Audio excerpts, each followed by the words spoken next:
ನಮ್ಮ ಕಲ್ಪನೆಗೆ ಮೀರಿದ್ದು ಏನೂ ಇಲ್ಲ. ಹಾಗೆ ಇದ್ರೂ ಸಹ ಅದು ನಮ್ಮ ಕಲ್ಪನೆಯಷ್ಟೇ ಅಂತ ಹೇಳಿ ನಾವು ನಮ್ಮ ಬುದ್ಧಿವಂತಿಕೆಯನ್ನ ಪ್ರದರ್ಶನ ಮಾಡ್ತೀವಿ.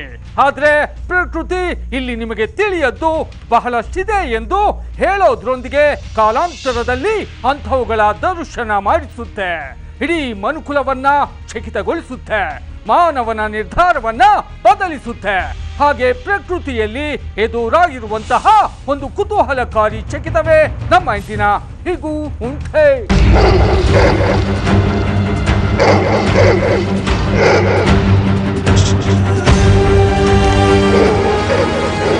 ನಮ್ಮಲ್ಲಿ ಉದ್ಭವವಾಗೋ ಪ್ರಕೃತಿಗೆ ಸಂಬಂಧಿಸಿದ ಪ್ರಶ್ನೆಗಳಿಗೆ ಪ್ರಕೃತಿ ಉತ್ತರ ನೀಡುತ್ತಾ, ಅಂತಹ ಉತ್ತರ ನಮ್ಮ ನಿರ್ಧಾರವನ್ನ ಬದಲಿಸುತ್ತಾ. ಅದು ಹೇಗೆ? ತಾಯಿ ಶಾರದೆ ಲೋಕ ಪೂಜಿತೆ ಜ್ಞಾನದಾತೆ ನಮೋಸ್ತುತೆ. ತಾಯಿ ಶಾರದೆ ಲೋಕ ಪೂಜಿತೆ ಜ್ಞಾನದಾತೆ ನಮೋಸ್ತುತೆ. ಅಕ್ಷರವನ್ನ ಕಲಿಸುವ ಗುರುವಿಗೆ ನಮ್ಮಲ್ಲಿ ದೈವಸ್ಥಾನವಿದೆ. ಅಂತಹ ಗುರುದೇವನ ಒಂದೊಂದು ಮಾತಿಗೂ ಮಕ್ಕಳ ಜೀವನವನ್ನ ಬೆಳಗುವಂತಹ, ರೂಪಿಸುವಂತಹ ಶಕ್ತಿ ಇದೆ. ಹಿಂದೂಸ್ಥಾನವು ಎಂದೂ ಮರೆಯದ ಭಾರತ ರತ್ನವು ನೀನಾಗು. ಹಿಂದೂಸ್ಥಾನವು ಎಂದೂ ಮರೆಯದ ಭಾರತ ರತ್ನವು ನೀನಾಗು. ಕನ್ನಡ ಹಿರಿಮೆಯ ಮಗನಾಗು, ಕನ್ನಡ ನುಡಿಯ ಸಿರಿಯಾಗು. ಅದು ಬೆಳಗಾವಿ ಜಿಲ್ಲೆಯಲ್ಲಿನ ಒಂದು ಪುಟ್ಟ ಗ್ರಾಮದ ಶಾಲೆ. ಅಲ್ಲಿನ ಓರ್ವ ಶಿಕ್ಷಕೆ ಪಾಠದ ಜೊತೆಗೆ ದೇಶಭಕ್ತಿಯ ಬಗ್ಗೆ, ದೇಶ ಕಾಯುವ ಸೈನಿಕರ ಬಗ್ಗೆ, ಅವರ ಬಲಿದಾನದ ಬಗ್ಗೆ ಮಕ್ಕಳಿಗೆ ಹೇಳಲು ನಿಂತರು.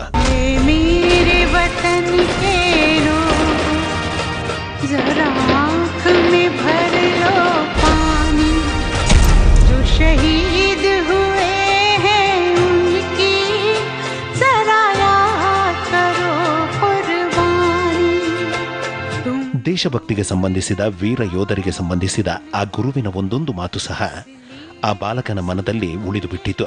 ನಾನು ದೇಶ ಕಾಯುವ ಸೈನಿಕನಾಗಲೇಬೇಕೆಂಬ ನಿರ್ಧಾರವನ್ನ ಆ ಬಾಲಕ ಅಂದೇ ಮಾಡಿಬಿಟ್ಟ.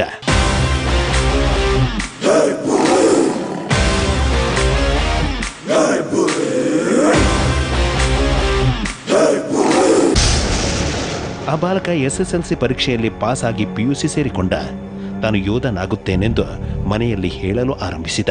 ಪೋಷಕರು ನೀನು ಯಾವುದೇ ಕಾರಣಕ್ಕೂ ಯೋಧನಾಗುವುದು ಬೇಡವೆಂದು ಹೇಳಿಬಿಟ್ಟರು.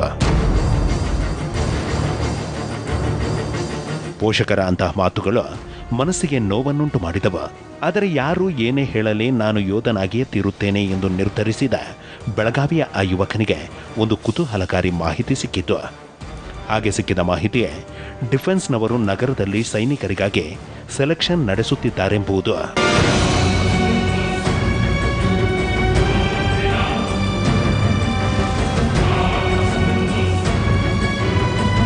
ಓರ್ವರಿಂದ ಮಾಹಿತಿಯನ್ನು ಪಡೆದು ಡಿಫೆನ್ಸ್ ಸೆಲೆಕ್ಷನ್ನಲ್ಲಿ ಪಾಲ್ಗೊಂಡ ಆ ಯುವಕ ಸೆಲೆಕ್ಟ್ ಆಗಿಯೇ ಬಿಟ್ಟ, ಸೈನಿಕನಾಗಿಯೇ ಬಿಟ್ಟ.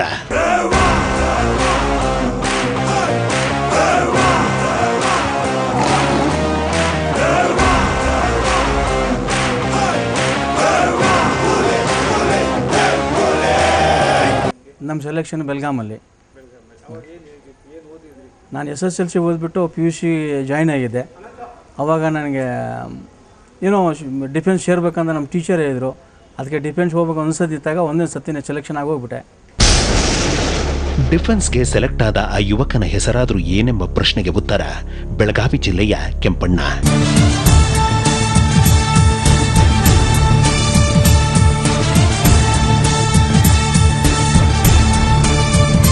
ಓಪನ್ ಸೆಲೆಕ್ಷನ್ ಇತ್ತು. ಇಲ್ಲಿ ಸೆಲೆಕ್ಷನ್ ನಿಂತಾಗ ಸೆಲೆಕ್ಷನ್ ಆಗಬೇಕು ಅವತ್ತೇ ಮೆಡಿಕಲ್ಲು ಎಲ್ಲ ಎಕ್ಸಾಮ್ ಕೊಟ್ಬಿಟ್ಟು ಅವತ್ತೇ ಕಳಿಸ್ಕೊಟ್ರು. ಅವ್ರಿಗೆ ಹೇಳಿಲ್ಲ ನಾನು. ಡಿಫೆನ್ಸ್ಗೆ ಸೆಲೆಕ್ಟ್ ಆದ ನಂತರ ತಂದೆ ತಾಯಿಗೆ ಹೇಳಿದರೆ ಇನ್ನೆಲ್ಲಿ ಅಡ್ಡ ಕಟ್ಟುತ್ತಾರೆಂಬ ಅನುಮಾನದಿಂದ ತಂದೆ ತಾಯಿಗೆ ವಿಷಯವನ್ನು ತಿಳಿಸದೆ ಬೆಳಗಾವಿಯನ್ನ ಬಿಟ್ಟು ಉತ್ತರ ದೇಶದತ್ತ ಹೊರಟೇ ಬಿಟ್ಟರು ಕೆಂಪಣ್ಣ.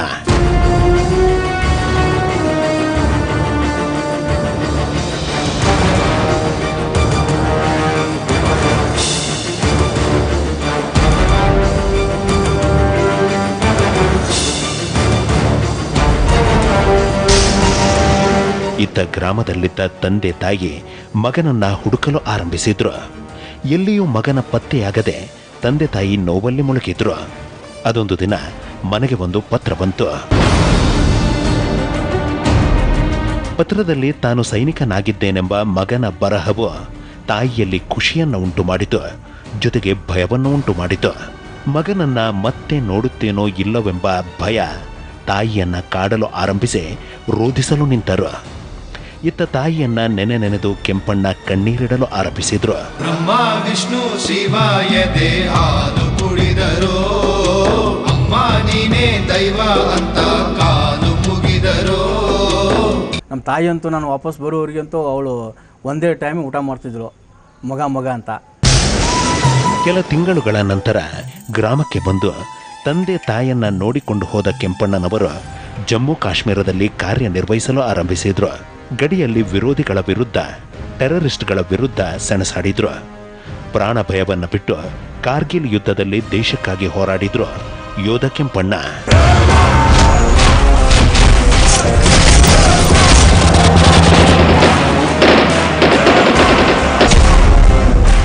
ಪ್ರಾಣವನ್ನ ಒತ್ತೆ ಇಟ್ಟು ದೇಶಕ್ಕಾಗಿ ಹೋರಾಡಿದ ಆ ಕೆಂಪಣ್ಣನವರು ಇರೋದಾದ್ರೂ ಹೇಗೆ ಎಂಬ ಪ್ರಶ್ನೆಗೆ ಉತ್ತರ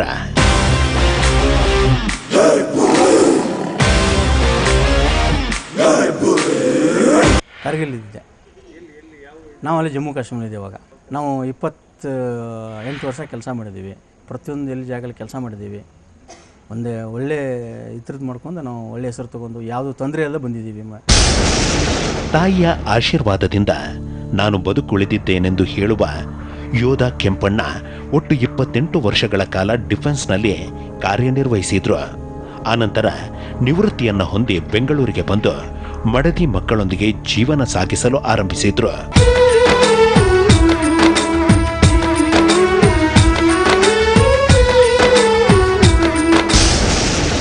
ಬೆಂಗಳೂರಿಗೆ ಬಂದ ನಂತರ ಮಾಜಿ ಯೋಧ ಕೆಂಪಣ್ಣನವರಿಗೆ ಒಂದು ಚಕಿತ ಎದುರಾಯಿತು.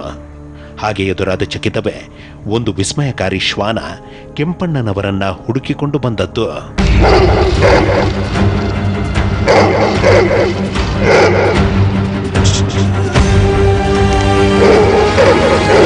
ಅಸಲಿಗೆ ಆ ಶ್ವಾನವು ಮಾಜಿ ಯೋಧ ಕೆಂಪಣ್ಣನವರನ್ನ ಹುಡುಕಿಕೊಂಡು ಬಂದಿದ್ದಾದ್ರೂ ಏಕೆ? ಆ ಶ್ವಾನವು ಬಂದಿದ್ದಾದ್ರೂ ಎಲ್ಲಿಂದ ತಿಳಿಯೋಣ ಒಂದು ಸಣ್ಣ ಬ್ರೇಕ್ನ ನಂತರ.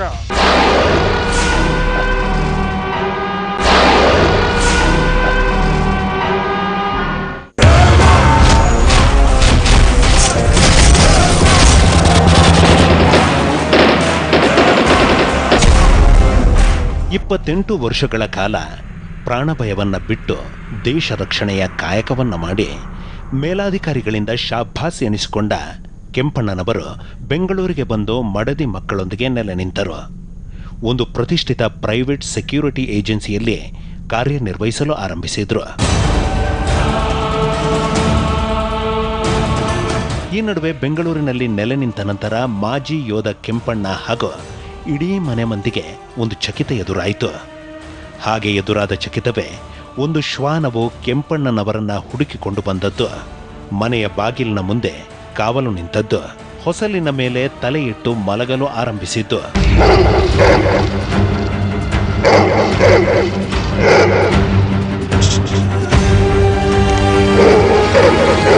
ನಾಯಿ ಎಲ್ಲಿಂದ ಗೊತ್ತಿಲ್ಲ ಓಡಿ ಬಂದು ನಮ್ಮ ಮನೆ ಹೊಸಲ ಮೇಲೆ ಮಲ್ಕೊಂಡ್ಬಿಡ್ತು. ಹೋಗಲಿಲ್ಲ, ಸುತ್ಕೊಂಡ್ಬಿಟ್ಟು ನಮ್ಮ ಮನೆ ಬಂದು ಮಲ್ಕೊಂಡ್ಬಿಡೋದು. ಆಮೇಲೆ ಒಂದು ದಿವಸ ಏನೋ ಬಂದಿರಬೇಕಂದ್ರೆ ಬಿಸ್ಕಿಟ್ ಹಾಕಿ ವಾಪಸ್ ಕಳಿಸಿದ್ವಿ. ಆಮೇಲೆ ಮಾರನೇ ದಿವಸ ಬೆಳಿಗ್ಗೆ ಬಂದ ತಕ್ಷಣ ದೀಪ ಆದ ತಕ್ಷಣ ನಾಯಿ ಬಂದು ಇನ್ನೊಂದು ಸತಿ ಬಂತು. ಅಸಲಿಗೆ ಆ ಒಂದು ನಾಯಿ ಪ್ರತಿದಿನ ನಮ್ಮ ಮನೆಯ ಬಳಿಗೆ ಏತಕ್ಕಾಗಿ ಬರುತ್ತಿದೆ. ಗೇಟಿನ ಮುಂದೆ ನಿಂತು ಏತಕ್ಕಾಗಿ ಕಾವಲು ಕಾಯುತ್ತಿದೆ. ತಮ್ಮನ್ನು ನೋಡಿದರೆ ಸಾಕು ಪ್ರೀತಿಯಿಂದ ಏತಕ್ಕಾಗಿ ಬಾಲವನ್ನ ಅಲ್ಲಾಡಿಸುತ್ತಿದೆ ಎಂಬ ಪ್ರಶ್ನೆಗಳು ಕೆಂಪಣ್ಣ ಹಾಗೂ ಇಡೀ ಮನೆ ಮಂದಿಯನ್ನ ಕಾಡಲು ಆರಂಭಿಸಿದವು. ಅಂತಹ ಪ್ರಶ್ನೆಗಳಿಗೆ ಕೊನೆಗೂ ಉತ್ತರವು ಸಿಕ್ಕಿಬಿಟ್ಟಿತು. ಹಾಗೆ ಸಿಕ್ಕಂತಹ ಉತ್ತರವೇ ಶ್ವಾನವು ಮನೆಯ ಬಳಿ ಬರುವುದಕ್ಕೂ ಮುಂದೆ, ಅಂದರೆ ಕೆಲ ದಿನಗಳ ಹಿಂದೆ ಮಾಜಿ ಯೋಧ ಕೆಂಪಣ್ಣನವರ ಎದೆ ಬಡಿತ ನಿಂತು ಹೋಗಿತ್ತು. ಸಾವಿನ ಸಮೀಪ ಸ್ಥಿತಿ ಎದುರಾಗಿತ್ತು.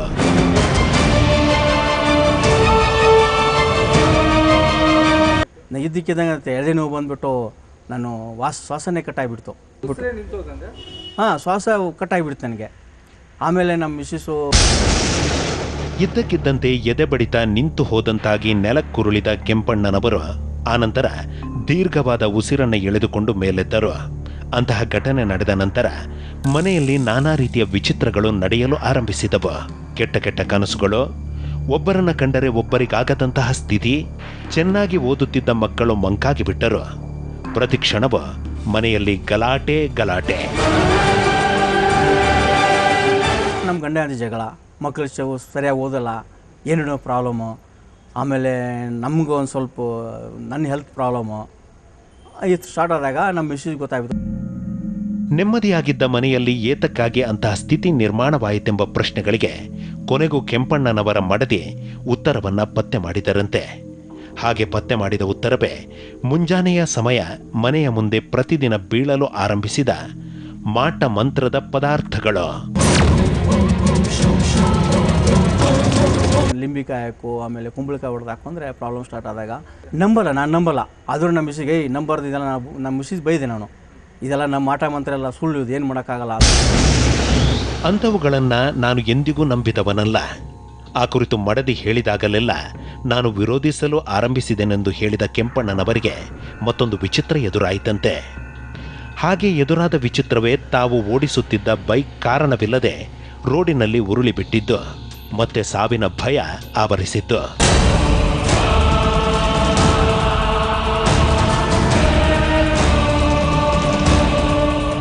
ಅಂತಹ ಎಲ್ಲಾ ವಿಚಿತ್ರಗಳು ಮನೆ ಮಂದಿಯನ್ನ ಆವರಿಸಲು ಆರಂಭಿಸಿದ ನಂತರ ಮಡದಿ ಒಂದು ಉಪಾಯವನ್ನ ಹೇಳಿದ್ರು. ಹಾಗೆ ಹೇಳಿದ ಉಪಾಯವೇ ಆ ಒಂದು ಮರದ ಬಳಿಗೆ ಹೋಗುವುದು.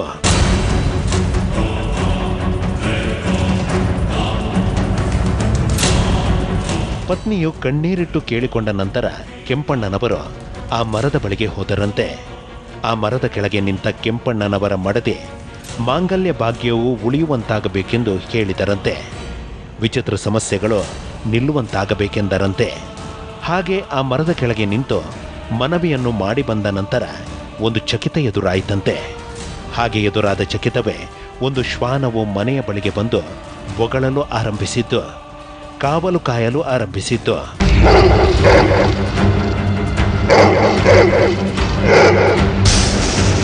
ಆ ಒಂದು ಶ್ವಾನ ಮನೆಯ ಬಳಿಗೆ ಬಂದು ಕಾವಲು ಕಾಯಲು ಆರಂಭಿಸಿದ ನಂತರ ಮತ್ತೊಂದು ಚಕಿತ ಎದುರಾಯಿತು. ಹಾಗೆ ಎದುರಾದ ಚಕಿತವೇ ಪ್ರತಿದಿನ ಮುಂಜಾನೆ ಮನೆಯ ಮುಂದೆ ಹಾಕಲಾಗುತ್ತಿದ್ದ ಮಾಟ ಮಂತ್ರದ ವಸ್ತುಗಳು ಬೀಳದಂತಾಗಿದ್ದು, ಮತ್ತೆ ಮನೆಯಲ್ಲಿ ಶಾಂತಿ ನೆಮ್ಮದಿ ನೆಲೆಸಿತ್ತು. ಇದೀಗ ಇಡೀ ಕುಟುಂಬ ನೆಮ್ಮದಿಯಾಗಿರುವುದು. ಕೆಲವು ದಿನಗಳ ಕಾಲ ಬಂದ ಆ ಶ್ವಾನ ಕಾಣದಂತಾಗಿತ್ತು.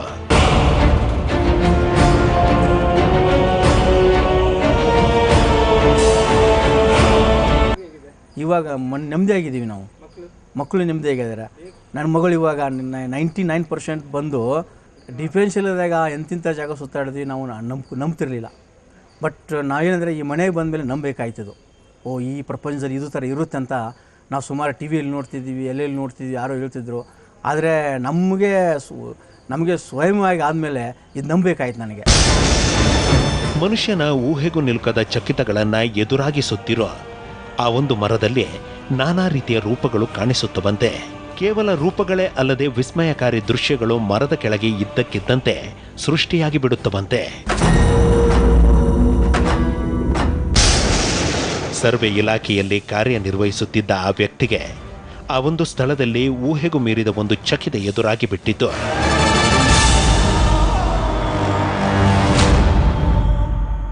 ಸರ್ವೆ ಇಲಾಖೆಯಲ್ಲಿ ಕಾರ್ಯನಿರ್ವಹಿಸುತ್ತಿದ್ದ ಆ ಓರ್ವರಿಗೆ ಎದುರಾದಂತಹ ಚಕಿತವಾದ್ರೂ ಏನು, ಆ ವಿಸ್ಮಯಕಾರಿ ಮರವು ಇರೋದಾದ್ರೂ ಎಲ್ಲಿ ತಿಳಿಯೋಣ ಒಂದು ಸಣ್ಣ ಬ್ರೇಕ್ನ ನಂತರ.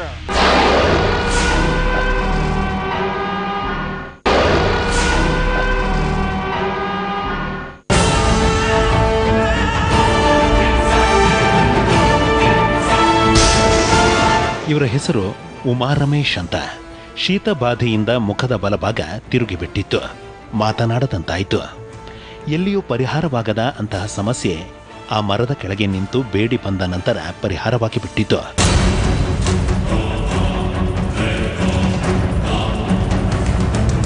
ಪ್ರತಿ ಸಂಡೇ ಬರ್ತೀವಿ ನಾವು. ಅಷ್ಟೇ ಅಂದ್ಕೊಂಡೆ, ನನಗೆ ವಾಸಿನೇ ಆಗಲಿಲ್ಲ. ಇಂಜೆಕ್ಷನ್ ಆಯಿತು, ಮಾತ್ರೆ ಆಯಿತು, ತುಂಬ ಬೇಜಾರಾಗೋಯ್ತು. ಆವಾಗ ಎಲ್ಲ ಸರಿ ಹೋಯಿತು. ಸಹೋದರಿಯ ಸಲಹೆಯಂತೆ ಆ ಮರದ ಕೆಳಗೆ ನಿಂತು ಕಣ್ಣೀರಿಟ್ಟು ಸಮಸ್ಯೆಯನ್ನ ಹೇಳಿಕೊಂಡು ಬಂದ ನಂತರ ಇವರಿಗೊಂದು ಚಕಿತ ಎದುರಾಯಿತಂತೆ. ಹಾಗೆ ಎದುರಾದ ಚಕಿತವೇ 7-8 ತಿಂಗಳುಗಳಿಂದ ಕಾಡುತ್ತಿದ್ದ ವಿಪರೀತವಾದ ಅರೆ ತಲೆನೋವಿನ ಸಮಸ್ಯೆ ಮಂಗಮಾಯವಾಗಿತ್ತು.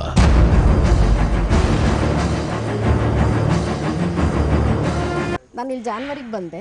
ಜಾನ್ವರಿಯಿಂದ ನಾನು ಮೆಡಿಸಿನ್ ಸ್ಟಾಪ್ ಮಾಡಿದ್ದೀನಿ. ಜಾನ್ವರಿ 1ಗೆ ಬಂದಿದ್ದು, ಅಲ್ಲಿಂದ ಮೆಡಿಸಿನ್ ಸ್ಟಾಪ್ ಮಾಡಿದ್ದೀನಿ. ಇದುವರೆಗೂ ನನಗೇನು ಪ್ರಾಬ್ಲಮ್ ಇಲ್ಲ. ಆ ಥರ ಸ್ವಲ್ಪ ಕಡಿಮೆ ಆಗ್ತಾ ಈಗ ಫುಲ್ ಕ್ಯೂರ್ ಆಗಿದೆ. ಖಂಡಿತ ಮಿರಾಕಲ್ಲೇ. ಆ ಮರದ ಮುಂದೆ ನಿಂತು ಮರವನ್ನ ಏಕಾಗ್ರತೆಯಿಂದ ನೋಡಿದಾಗ ಮನಸ್ಸಿನಲ್ಲಿನ ದೈವವು ಮರದಲ್ಲಿ ಕಾಣಿಸಲು ಆರಂಭಿಸುತ್ತಂತೆ.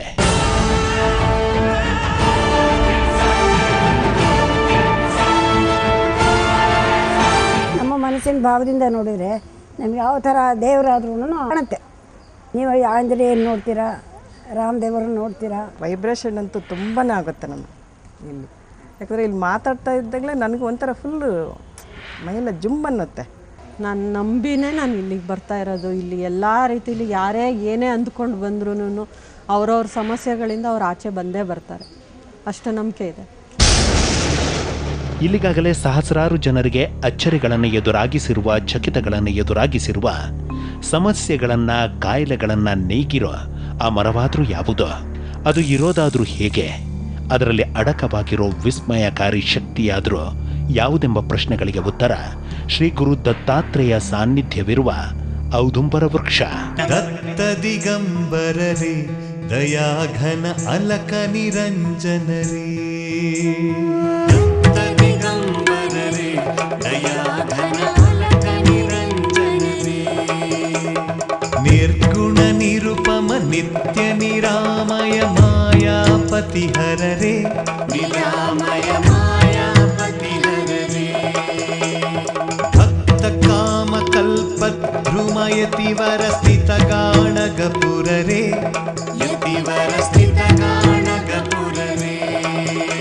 ಇಲ್ಲಿ ನೆಲೆಯಾಗಿರೋ ಶ್ರೀ ಗುರು ದತ್ತಾತ್ರೇಯರು ಇಲ್ಲಿಗಾಗಲೇ ನಾನಾ ಜನರಿಗೆ ನಾನಾ ರೂಪಗಳಲ್ಲಿ ಕಾಣಿಸಿಕೊಂಡಂತಹ, ಬಂದಿರುವುದು ನಾನೇ ಎಂದು ಮಾರ್ಮಿಕವಾಗಿ ತಿಳಿಸಿರುವಂತಹ ಬಹಳಷ್ಟು ಉದಾಹರಣೆಗಳು, ಜೀವಂತ ಸಾಕ್ಷಿಗಳು ನಮಗಿಲ್ಲಿ ಸಿಗುತ್ತವೆ. ಅಂತಹ ನಾನಾ ರೂಪಗಳೊಂದಿಗೆ ಗುರು ದತ್ತಾತ್ರೇಯರನ್ನ ನೋಡಿರುವ ಈ ಅಜ್ಜಿಯವರಿಗೆ ಕ್ಯಾನ್ಸರ್ ಸಮಸ್ಯೆ ಆವರಿಸಿತು. ಉಳಿಸಿದರೆ ಉಳಿಸು, ಇಲ್ಲವಾದರೆ ತೆಗೆದುಕೊಂಡು ಹೋಗೆಂದು ಪಟ್ಟು ಹಿಡಿದು ದತ್ತರನ್ನ ನಂಬಿ ನಡೆದ ನಂತರ ಒಂದು ಅಚ್ಚರಿ ಎದುರಾಯಿತು. ಆ ಅಚ್ಚರಿಯೇ ಇದೀಗ ಕ್ಯಾನ್ಸರ್ ಕಾಯಿಲೆ ಇಲ್ಲದಂತಾಗಿರುವುದು.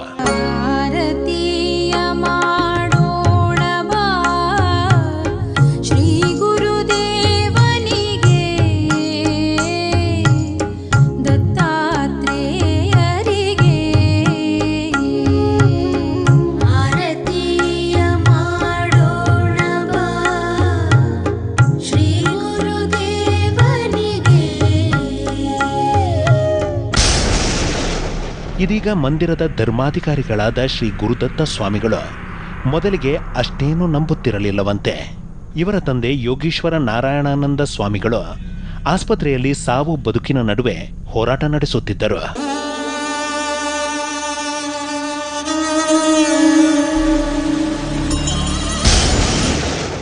ವೈದ್ಯರು ಇನ್ನು ಕೆಲವೇ ಗಂಟೆಗಳೆಂದರು.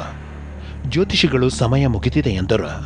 ಆಗ ಕಣ್ಣೀರಿಟ್ಟು ಮರದ ಕೆಳಗೆ ಬೇಡಿದ ನಂತರ ಇವರ ತಂದೆಯವರು ಆಶ್ಚರ್ಯಕಾರಿ ರೀತಿಯಲ್ಲಿ ಬದುಕುಳಿದರು. ಅಂತಹ ಚಕಿತವನ್ನು ನೋಡಿದ ಸ್ವತಃ ವೈದ್ಯರೇ ದಂಗಾದರು. ಆಗಿನಿಂದ ಇವರು ಸಂಪೂರ್ಣವಾಗಿ ಗುರು ದತ್ತಾತ್ರೇಯರನ್ನ ನಂಬಲು ಆರಂಭಿಸಿದ್ರು. ಅದಾದ ನಂತರ ಇವರ ತಂದೆಯವರು 4 ವರ್ಷಗಳ ಕಾಲ ಬದುಕಿದ್ರು. ಮಂದಿರದ ಕೆಲಸ ಹಾಗೂ ದಾಸೋಹ ಮಂದಿರದ ಕೆಲಸ ಪೂರೈಸಿದ ನಂತರ ಶಿವೈಕ್ಯರಾದರು. ದಯಾವಂತ ದತ್ತ ಪ್ರಭೋ ಗಾಣಗಾಪುರಿ ರೇ, ಗಾಣಗಾಪುರಿ ರೇ, ಗಂಧರ್ವಾಪುರಿ ರೇ. ತೀರ್ಥ ಕೊಟ್ಟು 3 ದಿನಕ್ಕೆ ಅವ್ರು ವಾಪಸ್ ಡಿಸ್ಚಾರ್ಜ್ ಆಗಿ ಮನೆಗೆ ಬಂದರು. ಅದಾದಮೇಲೆ 2004 ನವೆಂಬರ್ 6 ಕೂಡ ತುಂಬ ಸಂತೋಷವಾಗಿದ್ದರು. ರಾಜಗೋಪುರ ಕಟ್ಟಿದ್ರು, ಚೌಲ್ಟ್ರಿ ಕಟ್ಟಿದ್ರು, ಮನೆ ಮಾಡಿದ್ರು. 4 ವರ್ಷ ಕಾಲ ಬದುಕಿದ್ರು. ಅದು ನನ್ನ ಜೀವನದಲ್ಲಿ ಯಾವತ್ತೂ ಮರೆಯಲಾಗದ ಘಟನೆ. ಇವತ್ತು ನಾನು ದತ್ತನ ಸೇವೆ ಏನಾದ್ರು ಸ್ವಲ್ಪ ಮಾಡ್ತಾ ಇದ್ದೀನಿ ಅಂದರೆ ಅದಕ್ಕೆ ಆ ಘಟನೆನೇ ಕಾರಣ. ಯಾಕಂದರೆ ನನ್ನಲ್ಲಿ ನಂಬಿಕೆ ಮೂಡಿಸಿದಂತಹ ಘಟನೆ ಅದು. ಶ್ರೀ ಗುರುದತ್ತ ಸ್ವಾಮಿಗಳ ತಾತನವರಾದ ಯೋಗೀಶ ಸುಬ್ರಹ್ಮಣ್ಯಾನಂದ ಸ್ವಾಮಿಗಳು ಗುರು ದತ್ತಾತ್ರೇಯರ ಪರಮಭಕ್ತರು. ಸರ್ವೆ ಇಲಾಖೆಯಲ್ಲಿ ನೌಕರರಾಗಿದ್ದರು. ಕೆಲಸದ ನಿಮಿತ್ತ ಒಂದು ಬೆಟ್ಟದಲ್ಲಿ ನೆಲೆಸಿದಾಗ ರಾತ್ರಿಯ ಸಮಯದಲ್ಲಿ ಒಂದು ಬೆಳಕು ಕಾಣಿಸಿಕೊಂಡಿತು. ಬೆಳಕಿನಲ್ಲಿ 3 ಮುಖಗಳು ಕಾಣಿಸಿಕೊಂಡವು. ಅದರ ಜೊತೆಗೆ ನಾನು ಬರುತ್ತೇನೆಂಬ ಅಶರೀರವಾಣಿ.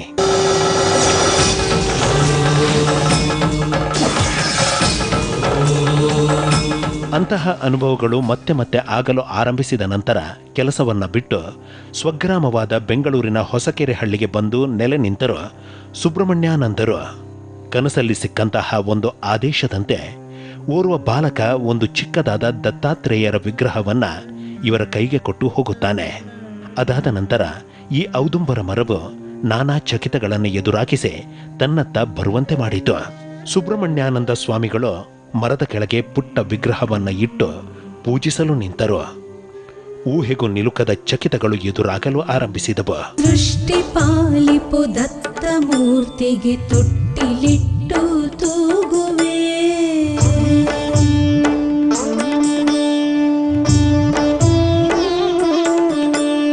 ಸೃಷ್ಟಿ ಪಾಲಿಪು ದತ್ತ ಮೂರ್ತಿಗೆ ತೊಟ್ಟಿಲಿಟ್ಟು ತೂಗುವೆ, ತೊಟ್ಟಿಲಿಟ್ಟು ತೂಗುವೆ, ನಾನಷ್ಟ ಸಂಪತ್ತು ಬೇಡುವೆ. ಕರ್ಮಗಳು ಕಾಯಿಲೆಗಳಾಗಿ ಕಾಡುತ್ತವೆ, ಕಷ್ಟಗಳಾಗಿ ಕಾಡುತ್ತವೆ. ಅಂತಹ ಕರ್ಮಗಳನ್ನು ಗುರುದತ್ತರಿಗೆ ಭಿಕ್ಷೆಯನ್ನು ಅರ್ಪಿಸುವುದರೊಂದಿಗೆ ಕಳೆದುಕೊಳ್ಳಬಹುದೆಂಬ ಮಾತಿನಂತೆ ಸಮಸ್ಯೆ ಇರೋ ಜನರು ದವಸ ಧಾನ್ಯಗಳ ಒಂದು ಗಂಟನ್ನು ಕಟ್ಟುತ್ತಾರೆ. ಅದನ್ನು ಕರ್ಮದ ಗಂಟೆಂದು ಕರೆಯುತ್ತಾರೆ. ಆ ಗಂಟನ್ನು ದತ್ತರ ಜೋಳಿಗೆಗೆ ಹಾಕುತ್ತಾರೆ. ಹೀಗೆ ಹಾಕಲಾದ ಗಂಟು ಪ್ರಸಾದದ ರೂಪದಲ್ಲಿ ಸಹಸ್ರಾರು ಜನರು ಸೇವಿಸುತ್ತಾರೆ. ಈ ಕ್ರಮದಿಂದ ಇಲ್ಲಿಗಾಗಲೇ ಸಹಸ್ರಾರು ಜನರ ಸಮಸ್ಯೆಗಳು ಪರಿಹಾರವಾದಂತಹ, ದಾರಿದ್ರ್ಯ ದೂರವಾದಂತಹ ಬಹಳಷ್ಟು ಉದಾಹರಣೆಗಳು ನಮಗಿಲ್ಲಿ ಸಿಗುತ್ತವೆ. ದೇವದತ್ತ ಬಂದ, ಸದ್ಗುರು ದೇವದತ್ತ ಬಂದ, ದೇವದತ್ತ ಬಂದ, ಸದ್ಗುರು ದೇವದತ್ತ ಬಂದ. ಜೋಳಿಗೆಯಾಧರಿಸಿ ಭಸ್ಮಲೇಪ ಮಾಡಿ ಷಟ್ಕರ ಶೂಲಪಾಣಿ ಬಂದ, ತ್ರಿಶೂಲ. ಕರ್ಮಗಳನ್ನು ಕಳೆದುಕೊಳ್ಳಲು ದತ್ತಾತ್ರೇಯ ಸ್ವಾಮಿಯ ಸನ್ನಿಧಿಯಲ್ಲಿ ಮತ್ತೊಂದು ಕ್ರಮವಿದೆ. ಆ ಕ್ರಮವೇ ಇಲ್ಲಿ ಉಕ್ಕಿ ಹರಿಯುವ ನೀರಿನಿಂದ ತೀರ್ಥ ಸ್ನಾನ ಮಾಡುವುದು. ಇದರಿಂದ ಕವಿದ ಮಂಕು ದೂರಾಗುತ್ತೆ. ಋಣಾತ್ಮಕ ಶಕ್ತಿಗಳ, ದುಷ್ಟಶಕ್ತಿಗಳ ದಾಳಿ ದೂರಾಗುತ್ತೆಂಬ ಮಾತಿಗೆ ಪೂರಕವಾಗಿ ನಡೆದಂತಹ, ನಡೆಯುತ್ತಿರುವಂತಹ ಬಹಳಷ್ಟು ಉದಾಹರಣೆಗಳು ನಮಗಿಲ್ಲಿ ಸಿಗುತ್ತವೆ.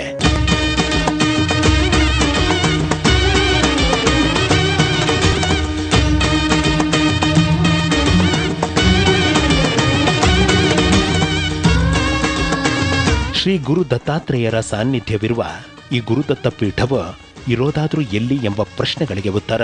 ಈ ಗುರುದತ್ತ ಪೀಠ ಇರೋದು ಬೆಂಗಳೂರಿನಲ್ಲಿರುವ ಕಾಮಾಖ್ಯ ಸಿನಿಮಾ ಥಿಯೇಟರ್ ಬಳಿಯಲ್ಲಿರುವ ಹೊಸಕೆರೆ ಹಳ್ಳಿಯಲ್ಲಿ.